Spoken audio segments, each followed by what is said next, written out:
dia, irmãos. Eu não poderia fazer uma apresentação melhor de Tiago do que essa que o pastor fez, né? Essa figura que para nós é muito importante pelos conteúdos que ele apresenta da forma tão objetiva, tão interessante. Hoje, iniciando então essa série que nós teremos, a gente vai falar sobre um assunto que eu diria que ele não é muito desejável, né? Então,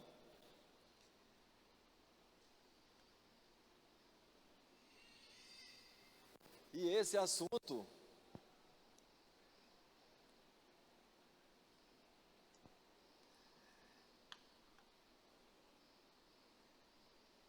é o nosso tema de hoje, que nos diz sofrimento.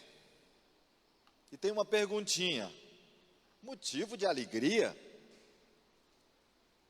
Será que dá para dizer isso? Será que a gente concorda? Dá para dizer não? É verdade? Dá para a gente sair exultando, alegre porque está sofrendo e tudo mais? Será que dá para dizer isso? Né?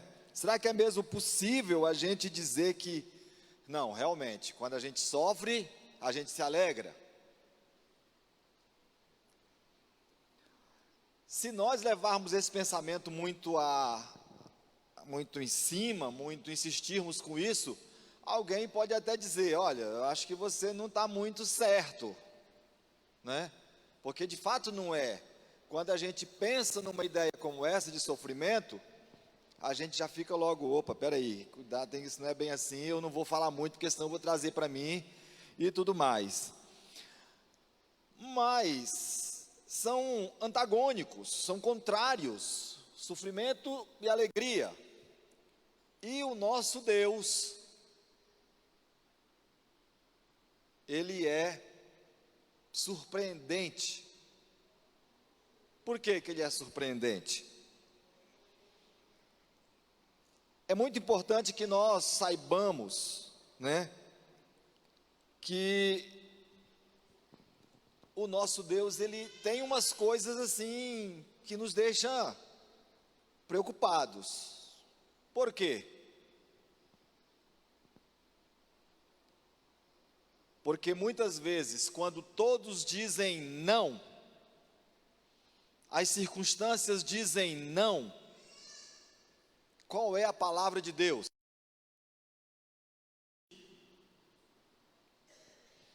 Quando tudo parece impossível, quando não tem mais jeito, quando nada, não, agora deu. Aí de repente o que ele faz? Torna possível, né? E se nós começarmos aqui a nos demorar, a gente vai ter, se nós lembrarmos alguns episódios, se nós recorrermos à Bíblia, a gente vai ver isso, né? De repente não tem mais jeito, chegou um monte de gente caminhando, fazendo uma caminhada, chega num local que não tem mais como, não tem como voltar, não tem como ir para frente, não tem como ir para a direita, não tem como ir para a esquerda, e o que ele faz? Ele diz: marchem, abra-se o mar, e do mar se forma um caminho. Não tinha jeito mais. Pois é, esse Deus que nós servimos é esse Deus que eu estou te dizendo, de antagonismos, de contrárias, de coisas. Então, e eu quero dizer o seguinte: se eu chegasse aqui, fosse possível sair com o microfone passando para cada uma das pessoas que estão aqui, eu tenho certeza que todos vocês teriam alguma coisa a dizer em relação a isso. Falar de coisas impossíveis que Deus tornou possível, falar de coisas difíceis que Ele tornou fáceis, falar de coisas que nós não acreditávamos que seria possível acontecer, que Ele fez se tornar possível. Então, numa situação como essa, para a gente falar de sofrimento, para Deus transformar ou trazer ou inserir nesse contexto de sofrimento sentimentos de alegria, Dá para dizer que é impossível? Não. Falando-se do nosso Deus, não dá para dizer que isso é impossível. E como eu disse, se nós trouxéssemos aqui e fôssemos passando para cada um de vocês a oportunidade, diga alguma coisa, dê um testemunho daquilo que Deus fez na sua vida, daquilo que Ele tornou possível, alguma coisa que era impossível, e eu tenho certeza que nós iríamos, a cada pessoa que fosse falando, nós iríamos podendo concluir cada vez mais, como esse Deus é maravilhoso, como esse Deus é surpreendente, como Ele é apaixonante, como Ele merece o nosso louvor. E nós certamente poderíamos terminar com uma situação difícil, porque nós não teríamos palavras para expressar a grandeza desse ser tão maravilhoso como é o nosso Deus. Talvez seja por isso que no livro do Apocalipse, os seres se resumem a dizer: Santo, Santo, Santo, Santo, exatamente porque esse é o caráter desse Deus tão grande que nós conhecemos, nós servimos e que queremos conhecer, que esse é o nosso objetivo, de estudarmos sobre Ele, para dele conhecermos e dele então podermos adorar cada vez mais. Então, irmãos, dentro desse raciocínio, dá a dizer que isso aí não é um absurdo, falar que Deus é capaz de transformar uma realidade de sofrimento em alegria, é perfeitamente possível. Pois bem, esse texto que nós vamos falar hoje é o texto de Tiago, do capítulo 1, no capítulo 1, do versículo 1 até o 18. E eu escolhi um texto aqui que, na minha opinião, ele representa bem esse texto. Irmão, para onde é que eu aponto aqui, irmão? Para lá? Mas eu acho que este aí é o nosso versículo. Tiago, capítulo 1, versículo 12. Eu quero desafiar vocês. Eu gostaria de que no momento que nós, no encerramento da nossa lição, nós tivéssemos com esse versículo decorado, representando assim aquilo que nós estamos entendendo do texto. E o que é que o versículo nos diz? Tiago, capítulo 1, versículo 12. Esse é o nosso versículo. Diz assim: feliz é o homem que persevera na provação, porque depois de aprovado, receberá a coroa da vida que Deus prometeu aos que o amam. Tiago, capítulo 1, versículo 12. Eu queria que nós lêssemos a primeira etapa. Primeiro vamos começar com a referência, né? Todos juntos vamos falar. Qual o nosso versículo? Vamos ver. Muito bem, calma. Então, o nosso versículo é Tiago 1, 12. Vamos falar a primeira parte, até a vírgula ali. Vamos lá. Feliz é o homem que persevera na provação. Feliz é o homem que persevera na provação. Vamos voltar ao começo. Qual é o nosso versículo? Tiago 1, 12. Feliz é o homem que persevera na provação. Por quê? Porque depois de aprovado, receberá a coroa da vida que Deus prometeu aos que o amam. É num fôlego só, essa segunda parte. Vamos repetir só a segunda parte. Porque depois de aprovado, receberá a coroa da vida que Deus prometeu aos que o amam. Então agora nós vamos falar o versículo, a primeira a referência e o versículo todo. Vamos lá. Então o nosso versículo, Tiago 1.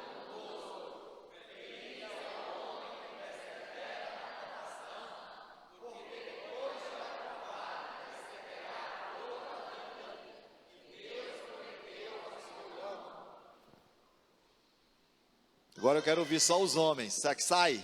Vamos lá, qual é o nosso versículo, homens? Tiago 1:12. Feliz é o homem que persevera na provação, porque depois de aprovado, receberá a coroa da vida que Deus prometeu aos que o Agora são as mulheres. Vamos lá?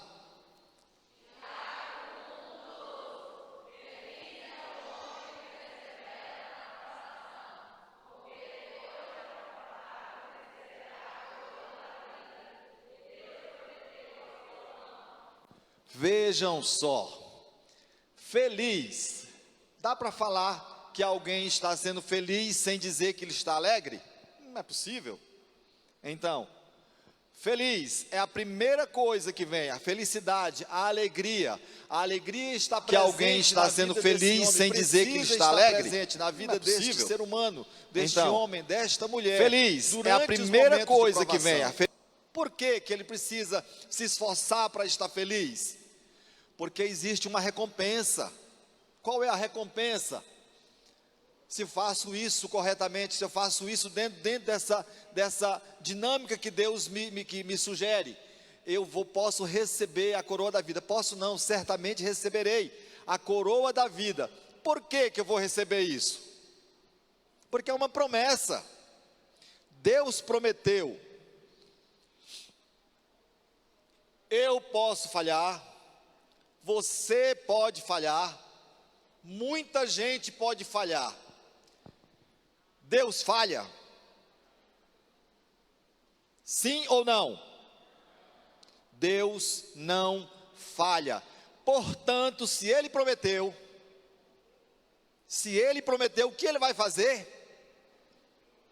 Ele vai cumprir, porque Ele não falha, porque Ele não recua. Se todos falharem, Ele permanece fiel. Amém, irmãos? Portanto, vamos falar novamente o nosso versículo, todos juntos agora. Nosso versículo é Tiago 1:12. Feliz é o homem que persevera na provação, porque depois de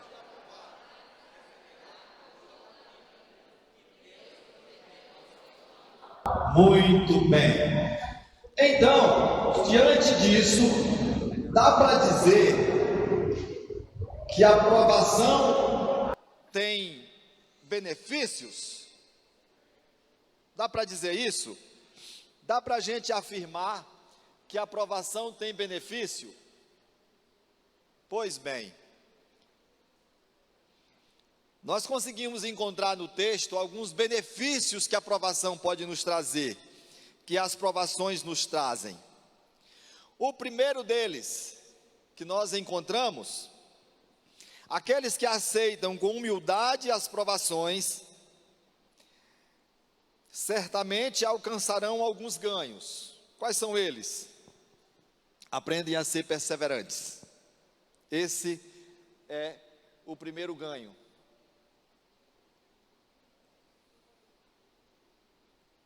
Irmão, volta aí para mim, eu vou abandonar o controle. Eu vou deixar na sua mão aí, irmão Ronimar.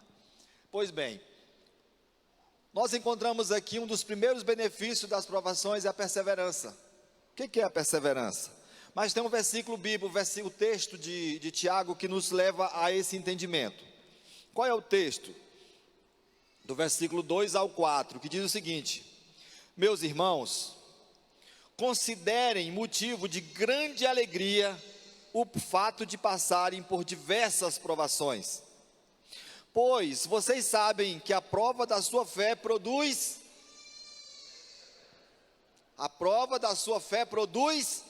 perseverança, e a perseverança deve ter a ação completa, ou seja, em que momento essa perseverança tem essa ação completa? Até o processo se concluir, a fim de que vocês sejam maduros, íntegros, sem lhes faltar coisa alguma. A perseverança é uma característica da pessoa que não desiste, que insiste, que é constante, que se mantém firme. Essa é a definição. A perseverança, quando exercida na sua plenitude, nos permite experimentar integridade, maturidade, nos leva o mais próximo possível da perfeição. Ou seja, a perfeição é uma condição que não deixa nada a desejar. Essa conquista nós só conseguimos, a gente só pode alcançar quando nos permitimos passar pelas provações. Interessante. Eu posso desistir de passar por uma situação dessa? Posso. Eu posso dizer para Deus: meu Deus, eu não quero. E Deus, que me ama, dependendo da situação, Ele pode me fazer livre disso. Agora, os ganhos não ocorrerão. Então, mantendo os olhos firmes na pessoa de Cristo, que faz com que a nossa condição de falho, imperfeitos, caídos, que essa condição mude, seja transformada, que ela seja regenerada através da graça salvadora, que nos dispõe quando nós aceitamos Ele como Senhor e Salvador das nossas vidas. Então, essa integridade, essa maturidade, tem como contexto um proceder cuidadoso, um proceder habilidoso. Opa, peraí, eu vou devagar, eu vou observar primeiro, não vou na minha euforia, vou esperar as coisas acontecerem. Aqui Tiago fala de maturidade, ou seja, passar por isso é uma prova de maturidade. A maturidade, nós alcançamos essa maturidade quando nós obtemos sabedoria. Dentro desse raciocínio, a sabedoria é também um ganho que nós obtemos quando nós nos permitimos passar pelas provações. A sabedoria é o segundo benefício. O primeiro benefício é a perseverança, e o segundo benefício é a sabedoria.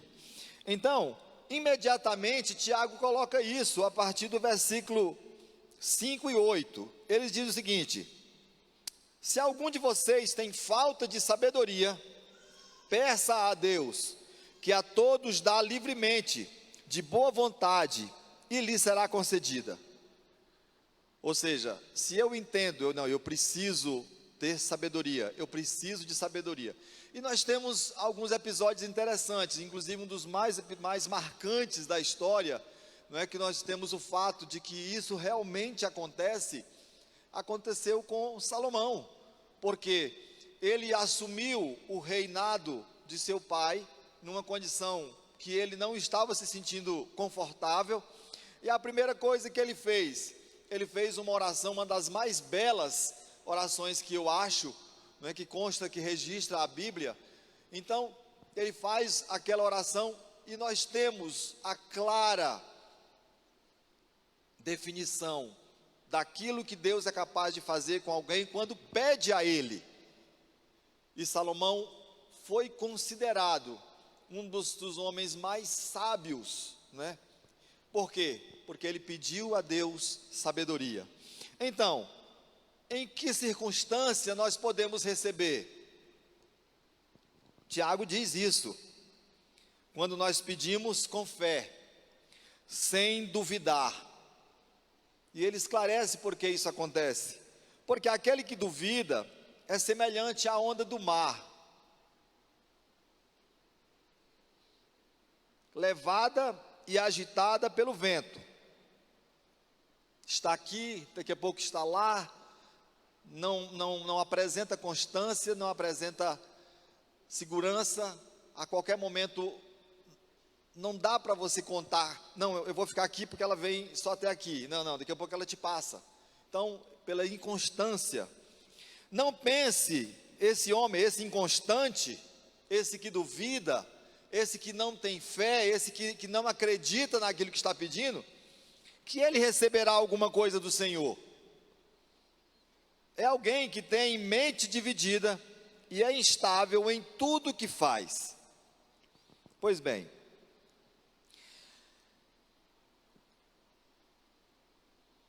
tem relação com conhecimento adquirido, ou seja, a sabedoria é conhecimento adquirido ao longo do tempo. Tem relação com a sensatez, reflexão, ou seja, Se a pessoa quer aprender sobre alguma coisa, se ele quer entender sobre alguma coisa, ele precisa primeiro olhar. Se eu preciso entender, ter conhecimento sobre essa caixa de retorno, primeiro eu preciso me concentrar para tentar entender como ela funciona, tentar entender o seu modelo, tentar entender, ou seja, eu preciso refletir sobre ela para que eu possa dizer, não, realmente é isso aqui que acontece. Se eu quero entender alguma coisa sobre construção, eu preciso olhar, eu preciso refletir, eu preciso analisar, pensar como isso pode ter sido feito. Então, é necessário isso. Se eu quero obter sabedoria, eu preciso criar, manter, deixar que esses expedientes estejam presentes.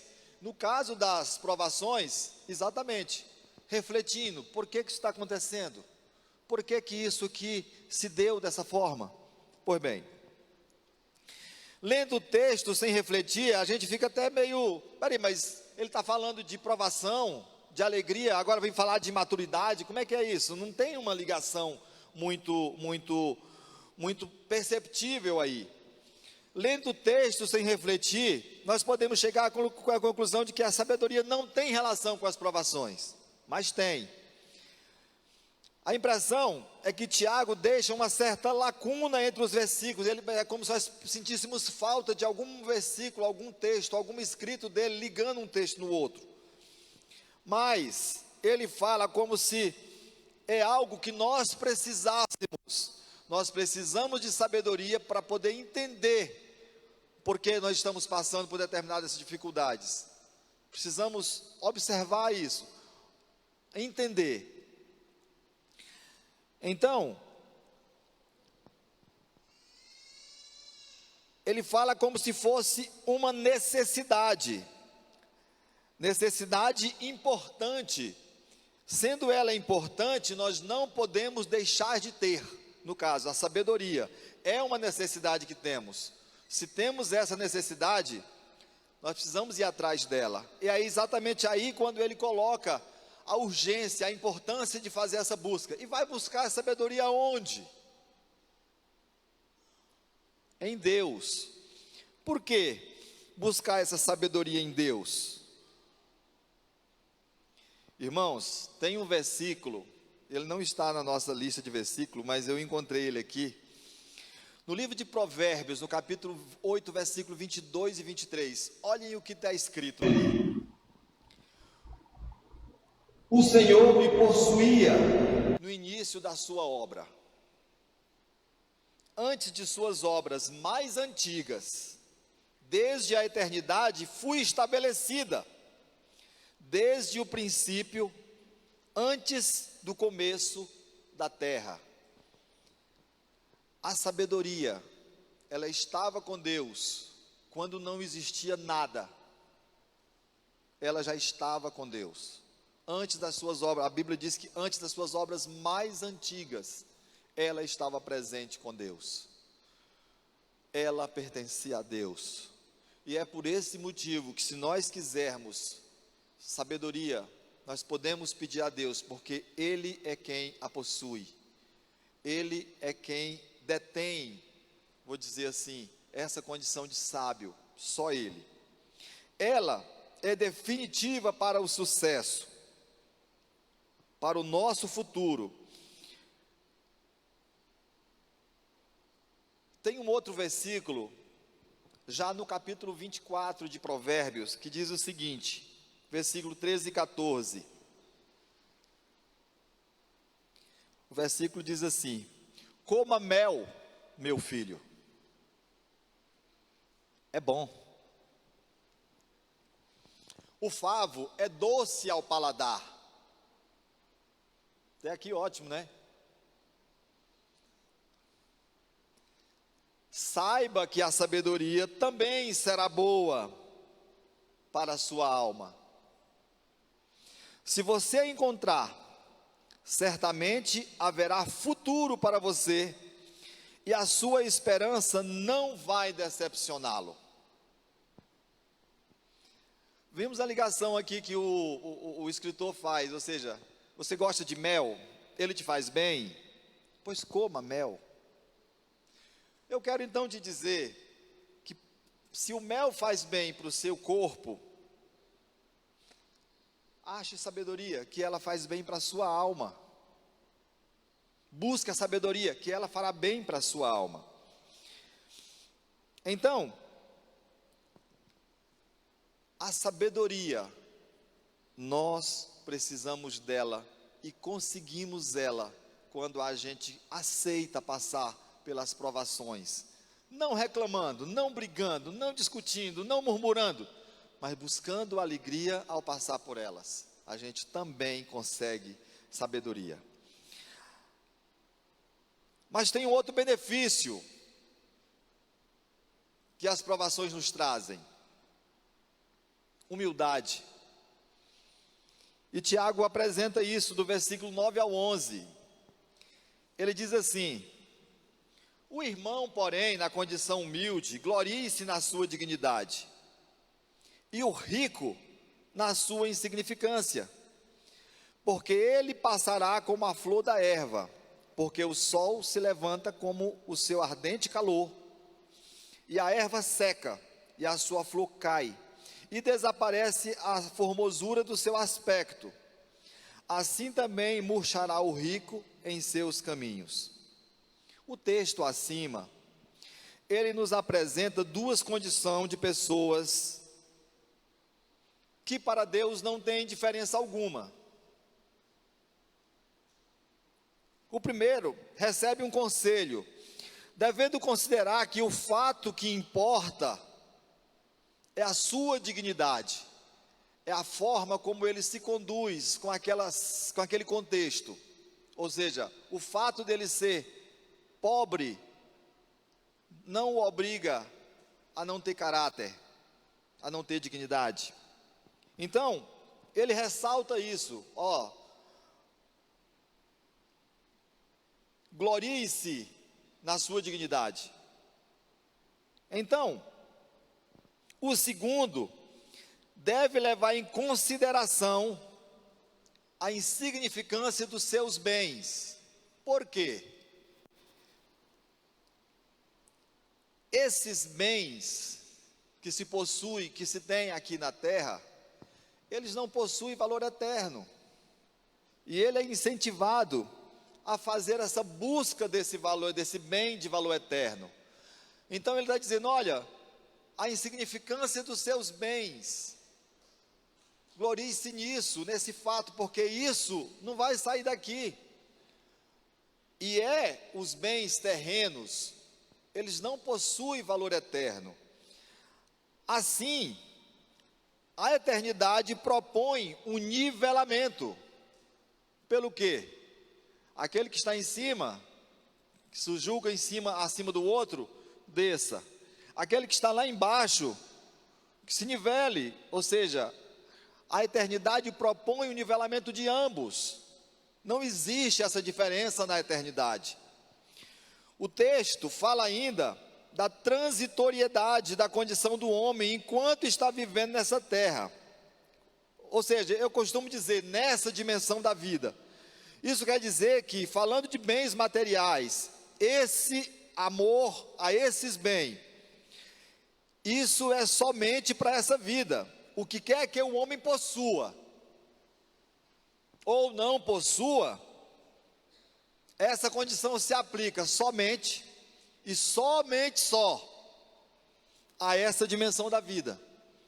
A condição do homem nessa dimensão da vida, ou nessa terra, é transitória. Se ele é pobre, vai ser um tempo limitado. Se ele é rico, da mesma forma, é limitado, porque quando vier a eternidade, ambos se apresentarão da mesma forma. Isso não vai mudar.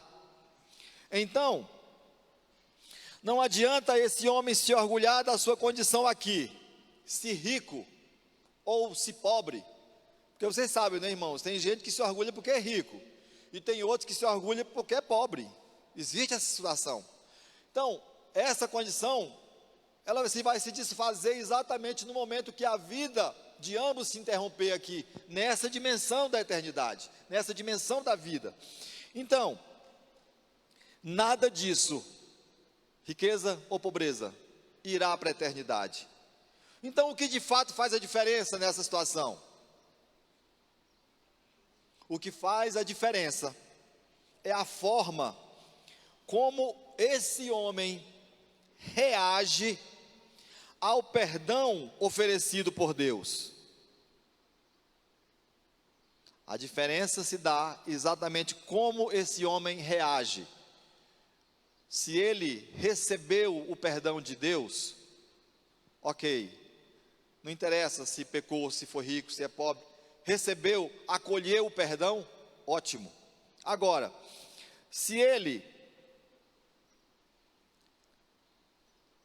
o que vai determinar que esse homem aceitou, o que vai determinar é se esse homem aceitou o perdão de Deus e conseguiu estabelecer com ele uma relação capaz de o conduzir para a eternidade. Se ele não foi capaz, ele irá para a eternidade do mesmo jeito. Agora, sem nada do que possui aqui, mas para uma eternidade sem Deus, o que a Bíblia orienta a dizer que essa eternidade sem Deus, ela é terrível. Para simplificar, diz-se que essa eternidade sem Deus, ela é pior que o sofrimento, pior que a própria morte. A Bíblia nos orienta nesse aspecto, nessa condição de eternidade sem Deus, pior do que qualquer sofrimento dessa vida, pior do que a própria morte. O último benefício que eu intitulei, eu procurei, busquei, tentei entender Deus do texto, fala do amor de Deus. Tiago ainda nos traz um esclarecimento obtido pelo homem que suporta a aprovação com perseverança, sabedoria e humildade, tendo seu entendimento elevado, sendo capaz de reconhecer o amor de Deus para com ele. Esse amor foi demonstrado desde o princípio por Deus ao homem, com liberdade e livre arbítrio. Nos possibilitou o contato com o bem e o mal, nos dando a prerrogativa de escolher. Amar a Deus é reconhecer essa capacidade dele, de nos amar dessa forma. Ele possibilitou isso. Aqui está o bem, aqui está o mal. Você é livre. Eu não quero que você venha para mim. Obrigado. Eu quero que você faça isso com liberdade, com prazer. Escolha. Irmãos, isso é muito bacana, isso é muito bonito, essa capacidade de Deus de possibilitar isso a nós. Não, eu posso escolher até não querer Deus. Olhem só que coisa, nós podemos até escolher isso, e Ele permite. Foi isso que Ele fez quando colocou as duas opções. Ele sempre coloca essas duas opções. Escolha, você é livre para escolher. Amar, isso é amor, quando possibilita isso. Você não quer estar perto de mim? Não tem problema, eu vou entender, eu vou continuar te amando do mesmo jeito. Amar a Deus é quando nós escolhemos amá-lo, é quando escolhemos Ele diante das alternativas que temos. Criar e nos oferecer essa oportunidade revela um ser único. No princípio isso foi colocado. Então, e Tiago coloca outra vez, a partir do versículo 13, o que ele nos diz? Quando alguém for tentado, jamais deverá dizer, tentado por Deus, pois Deus não pode ser tentado pelo mal e a ninguém tenta. Cada um, porém, é tentado pela sua própria cobiça, sendo por essa arrastado e seduzido. Então a cobiça, tendo engravidado, dá luz ao pecado, e o pecado, após ter sido consumado, gera a morte. Então, o texto nos possibilita conhecer essas duas situações. Primeira coisa, o amor de Deus nos possibilita isso. O mal não tem origem em Deus. O bem, sim, tem origem em Deus. Se eu, de repente, acontece uma situação e eu recebo uma determinada situação, uma determinada aprovação, às vezes alguns podem dizer: não, isso aí é Deus que está fazendo isso contigo. Não, peraí, não é bem assim. Se isso está acontecendo comigo, alguma coisa eu fiz que está trazendo essa situação para mim. O ser maravilhoso que é Deus, e o que ele faz? Ele me permite passar por aquela situação, e ele transforma essa situação de sofrimento, de dor, em ganhos. E isso é o que faz dele espetacular, maravilhoso. Mesmo uma situação de sofrimento, que eu só tinha que sofrer até padecer, o que Deus faz? Ele transforma esse sofrimento, possibilitando ele me dar esses ganhos. Olha o quanto é Deus grandioso, o quanto ele é maravilhoso. E o bem sim vem de Deus, mas esse mal que muitas vezes me vem, não é da parte de Deus, é por causa das minhas atitudes, por causa das escolhas que eu fiz. Diante das escolhas que eu faço, o que Deus faz? Ele me disciplina, Ele permite que eu prove as consequências das minhas atitudes, e aí então, Ele faz com que eu obtenha esses ganhos. Esses ganhos que nós mencionamos aqui. No versículo 12, ele sintetiza todo esse trecho escolhido aqui hoje. Ele nos apresenta o resultado para que nós obtemos quando suportamos as provações, com perseverança, sabedoria, humildade. A eternidade ao lado de Deus, a coroa da vida, ou o prêmio que Ele nos oferece a todos que o amam. Esse é o resultado de eu aceitar, passar por uma situação de provação com alegria. Eu tenho esses ganhos. É exatamente o que o versículo que nós lemos e temos como base nos oferece. Caros irmãos, o nosso versículo é o versículo 12 do capítulo 1. Esse é o nosso versículo de hoje. Ele sintetiza tudo isso. Feliz é o homem que persevera na provação, porque depois de aprovado receberá a coroa da vida que Deus prometeu aos que o amam. Suporte essa dificuldade, suporte essa provação com alegria, com perseverança, porque o resultado, o benefício maior que nós podemos conseguir é a vida eterna. Que Deus nos abençoe, que Deus nos ajude a nós entendermos isso, que nós possamos extrair desse texto, que eu possa ter ajudado você a entender e extrair conteúdos para a sua reflexão e aprendizagem. Amém, irmãos?